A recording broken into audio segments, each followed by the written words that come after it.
Bienvenue sur Africa 24 dans cette nouvelle édition du Non-Stop Info. Voici les titres de l'actualité. Stella Nyonzi, l'opposante politique ougandaise libérée sous caution ce 10 mai, militante et universitaire, elle est accusée d'infractions liées à ses publications sur les réseaux sociaux. Au Mali, les autorités décentralisent la délivrance du passeport, une mesure pour pallier à la forte demande et au délai trop long. L'enrôlement pourra désormais se faire dans les capitales régionales. Et 90% des accidents de la route au Sénégal seraient liés au comportement des usagers.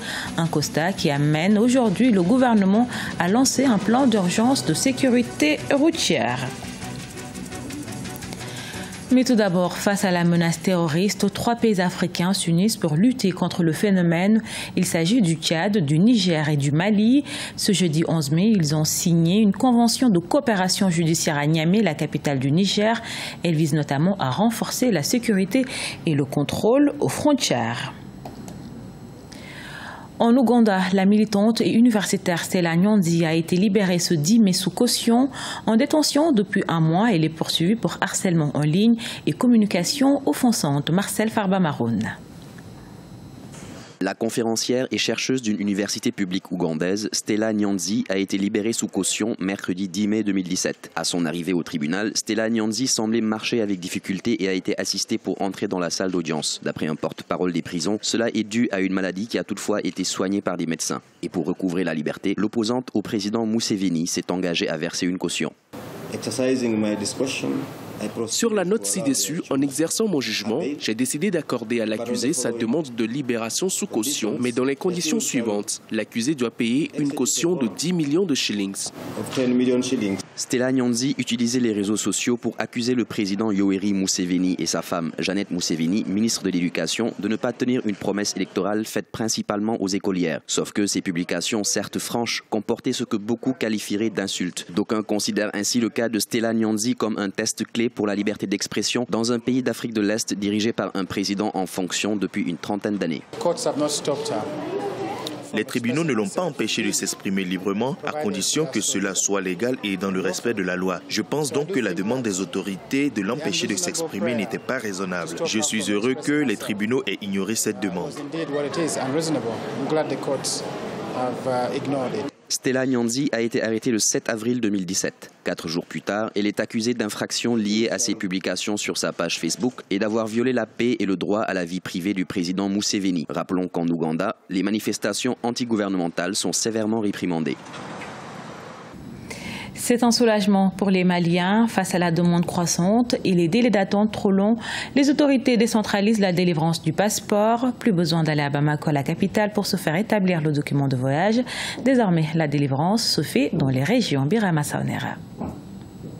Au Mali, le gouvernement décentralise la délivrance du passeport. L'objectif est de permettre aux populations de l'intérieur du pays d'acquérir ces documents d'identité et titres de voyage dans les régions sans se rendre obligatoirement à Bamako. Par le passé, seule la capitale malienne abritait le centre d'enrôlement au niveau national. Depuis le 5 mai 2017, la délivrance du passeport malien est désormais possible dans les régions. En plus de l'aspect sécuritaire du document de voyage en question, le passeport biométrique, c'est une des motivations pour réduire les distances pour les Maliens, parce qu'il y en a qui quittent à des milliers de kilomètres pour venir se faire enrôler à Bamako et attendre des jours pour avoir le passeport. Donc avec ce processus, ça permet aux Maliens à l'intérieur, au niveau régional, de se présenter au site indiqué à cet effet pour se faire enrôler. L'acquisition du passeport biométrique pour les Maliens était devenue la croix et la bannière. La forte demande et les délais trop longs ont fait que ces documents étaient devenus inaccessibles. Désormais, les postulants qui optent pour le nominal pourront obtenir leur titre de voyage au niveau régional dans un délai de 10 jours et 48 heures pour ceux optant pour le premium. Un ouf de soulagement pour les populations. Le processus de décentralisation au Mali peine justement sur beaucoup de plans parce qu'il y a beaucoup de services que l'administration n'offrait qu'à Bamako. Et c'est de plus en plus possible que sur place on puisse avoir des services, ça ne peut être que bénéfique. Après la région des Cailles, l'opération s'est poursuivie à Sikasso et Ségou, respectivement capitale de la 3e et 4e région du Mali. Selon les autorités maliennes, toutes les régions du Mali sont concernées par cette décentralisation de la délivrance du passeport. Le plus important fournisseur de solutions mobiles au Kenya, Safaricom, veut accroître le nombre de ses abonnés sur le marché national. Avec 69% de part de marché, l'opérateur compte à ce jour plus de 26 millions d'abonnés et domine le segment des services financiers grâce à sa plateforme M-Pesa. Deogracias Podo. L'opérateur kenyan de télécommunications, Safaricom, veut augmenter son bénéfice annuel et prévoit de lancer prochainement une plateforme de commerce électronique pour atteindre son objectif. Détenue à hauteur de 40% par le géant britannique Vodafone, la société a déclaré ce 10 mai que ses abonnés ont déjà augmenté de près de 12% entre décembre 2016 et mars 2017. Elle compte plus de 70% d'abonnements aux services mobiles avec plus de 27 millions d'abonnés.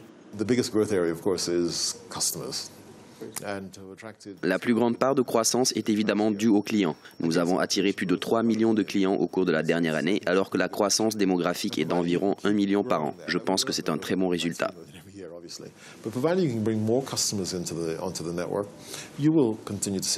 En 2016, le bénéfice net de Safaricom était en hausse de près de 35% en raison de l'augmentation des revenus des services non vocaux et surtout aux services de transfert d'argent lancés par la société. Au total, 102,1 milliards de shillings ont été enregistrés contre 97,22 milliards de shillings en 2015. Aujourd'hui, le nombre de nouveaux clients au cours du premier trimestre 2017 a triplé. Le bénéfice avant impôt a bondi de 26,7%. Les revenus des services financiers mobiles et l'accès à Internet ont également augmenté de 2 chiffres selon les statistiques.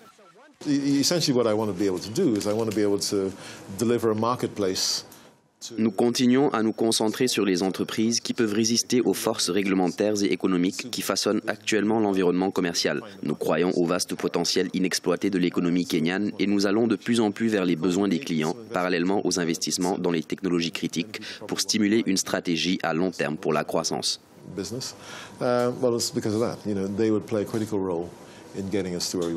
Safaricom est aujourd'hui le plus important opérateur mobile du Kenya avec 69% de part de marché selon les statistiques de l'Autorité nationale des communications. L'entreprise compte 26 millions d'abonnés mobiles et domine le segment des services financiers mobiles grâce à sa plateforme de mobile banking M-Pesa. Elle est également l'entreprise la plus importante du Kenya en termes de capitalisation boursière. Au Sénégal, les accidents de la route sont en hausse constante, des accidents qui seraient dus à 90% au comportement des usagers, des défaillances humaines donc qui amènent les autorités à lancer un plan d'urgence de sécurité routière. Ibrahima Djoumaba.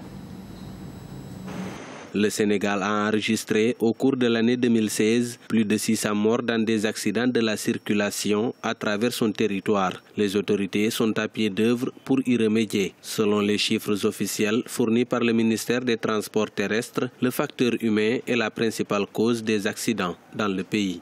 7% des accidents de la route sont dus à l'état des véhicules et 90% au comportement humain, dont le facteur vitesse joue un rôle extrêmement important. C'est pourquoi il faut gérer la vitesse sur les routes pour une meilleure sécurité routière. Dans sa croisade contre les accidents de la circulation, le gouvernement sénégalais est assisté par la société civile, notamment l'ONG Laser International, qui agit pour la sécurité routière. Les citoyens de leur côté se mobilisent pour accentuer la sensibilisation dans le but d'avoir des routes plus sûres. Moi, je dis que les responsabilités sont partagées.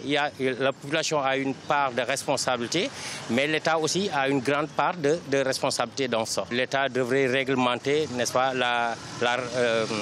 l'attribution des permis. Il n'y a pas que ça, il y a plusieurs facteurs. Il y a les problèmes de l'indiscipline sur la route, les gens effectivement qui ne respectent pas les codes de la route, c'est vrai, mais aussi il y a la vétusté des véhicules. Il y a de ces véhicules que tu vois, le véhicule est 2 fois plus âgé que le conducteur lui-même, donc ça pose problème. Le gouvernement sénégalais a récemment lancé un plan d'urgence de sécurité routière. La Semaine mondiale de la sécurité routière 2017 a été lancée mardi 10 mai, notamment pour accentuer la prévention. Ce journal a été réalisé par l'ensemble de la rédaction. Nous vous remercions pour votre fidélité. Dans un instant, une nouvelle édition de l'actualité sur Africa 24.